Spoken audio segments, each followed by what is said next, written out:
Mēs pirms pusotra mēneša stāstījām par Saskaņas centra biedra Armanda Strazda plāniem dibināt jaunu biedrību Atjaunotā Latvija, kas vēlāk pāraugt arī partijā. Tās mērķis popularizēt sociāldemokrātu idejas, jo Strazds uzskata, ka Saskaņas centrs no šīm idejām novērsies. Kā esam uzzinājuši, Saskaņas centrs savam nepaklausīgajam ierindas biedram nolēmis patraucēt jaunās partijas veidošanā. Vilciens Stirniene Rīga, 25. februāris. Kādā no vagoniem sasēduši jaunās sociāldemokrātiskās kustības Atjaunotā Latvija dibinātāji. Starp viņiem arotbiedrību līderis Pēters Krīgers, kustības progresīvi aktīvisti, vienotības biedrs un aizsardzības ministrijas parlamentārais sekretārs Veikos Polītis, kā arī viņu līderis, Saskaņas centra biedrs Armands Strazds.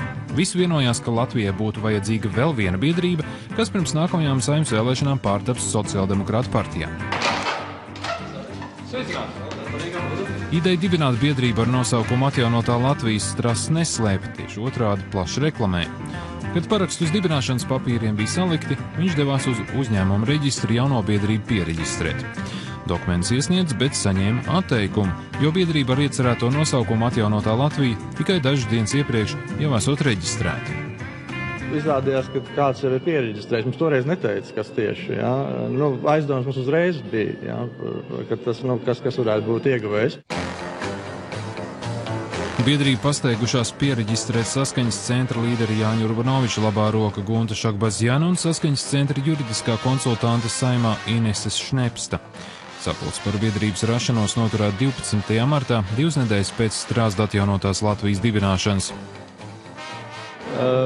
Gunta Šakbazjana ir Jāņa sekretāra. Mēs viņai novēlam veiksmi, ja viņi vēlās būt priekšsēdētāja kustība vai Atjaunotā Latvija, vai ne? Bet, protams, ka tā ir fikcija. Ja, jo es nedomāju, ka tagad Jāņa sekretāra būtu kaut kādā veidā kvalificēti to darīt. Ja? Tas nav iespējams vienkārši. Tas ir vienkārši tāds gājiens, lai mums mēģinātu aizšķērsot ceļu. Saskaņas centra dibinātās Atjaunotās Latvijas juridiskā adrese ir kāds dzīvoklis šajā mājā Rīgā Dāvidielā. Par biedrības atrašanos dzīvoklī neviens te nav dzirdējis. Sveiki! Mēs meklējam tādu biedrību Atjaunotā Latvija. Es neko nezinu par to.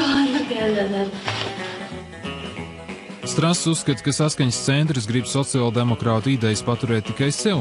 Projekts Atjaunotā Latvija pirms vairākiem gadiem tapis Saskaņas paspārnē, iesaistīt dažādi ārvalstu eksperti, kas veidojuši plānu, kā pacelt ekonomiku, bet partija idejas nav gribējusi ieviest dzīvē un sociāldemokrātiju aizstāvējusi tikai vārdos. Kāpēc bija jādibina vēl viena biedrība, to abas dibinātājs no Saskaņas centra skaidro atšķirīgi. Ineses Šnepsta neslēp, ka šādi saskaņieši nodomājuši pasargāt biedrības nosaukumu, kas piederot tikai viņiem. Savukārt Šakbazjana apgalvo, ka lēmumu pieņēmusi tikai viņa pati un ne ar vienu citu nekonsultējoties biedrību reģistrējusi. Redziet, kas pa lietu, Strazds, protams, bija arī iesaistīts šajā projektā, un viņam neviens neliedz piedalīties arī šīs biedrības darbībā, bet viņš bija viens no kaut kādiem 20, kas ļoti aktīvi strādāja. Tāpēc es domāju, ka solīdāk ir tie, kas izdod grāmatu, tie, kas rīko pasākumus zem šī moto, tie arī nodibina biedrību. Tikai viens cilvēks. Tad jūs domājat, ka Strazds gribēja nozagt to nosaukumu?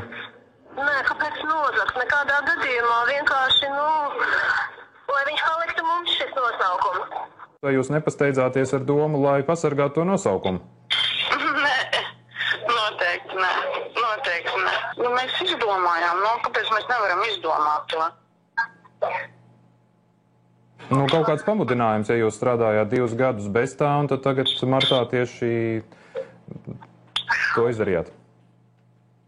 Izdarīju un viss. Nav gluži tā, ka Saskaņas centra saimniecībā nebūtu biedrības, ar kuru palīdzību popularizēt sociāldemokrātiju. Tā, piemēram, Inese Šnepsta pagājušā gada oktobrī dibinājusi vēl kādu citu nevalstisko organizāciju – Raiņa biedrību. Arī tās mērķis būšot sociāldemokrātisko vērtību popularizēšanu Latvijā. Pagaidām gan par tās aktivitātēm nekas nav dzirdēts. Otra aktīviste Gunta Šakbazjana darbojas pat vairākās organizācijās. Kopā ar partijas līderu Urbanoviču un Saeimas deputātu Ivanu Ribakovu Šakbazjana 4 gadus vada nodibinājumu BF, kas nodarbojas ar dažādu politiski virzītu konferenču rīkošanu. Tomēr pazīstamākā ir biedrība Baltijas fórums, kas katru gadu Rīgā rīko starptautiskas sanāksmes.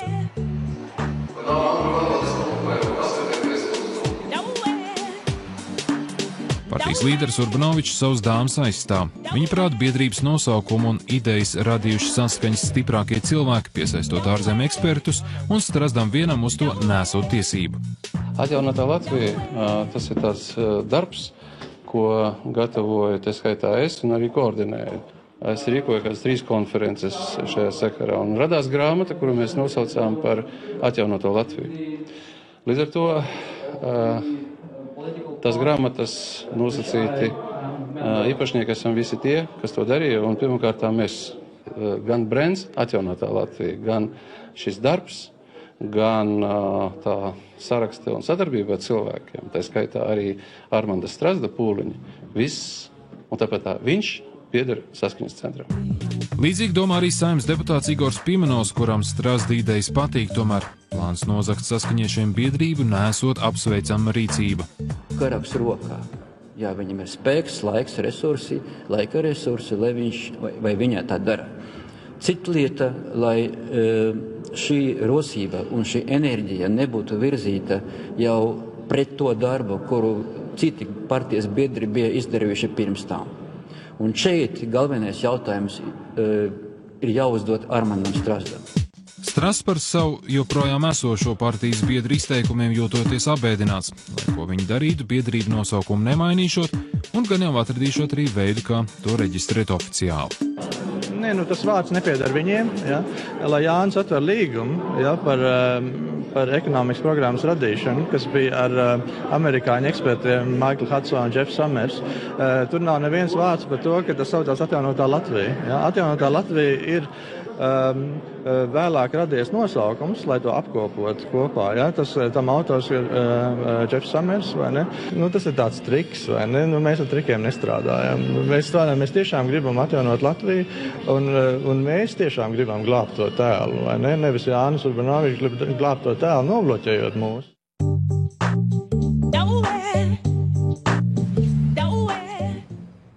Strazds sola, ka biedrību dibinās tik un tā, bet ar citu nosaukumu. Kādu to viņš šoreiz nolēmis paturēt noslēpumā, lai atkal kāds viņa ideju nenozaktu.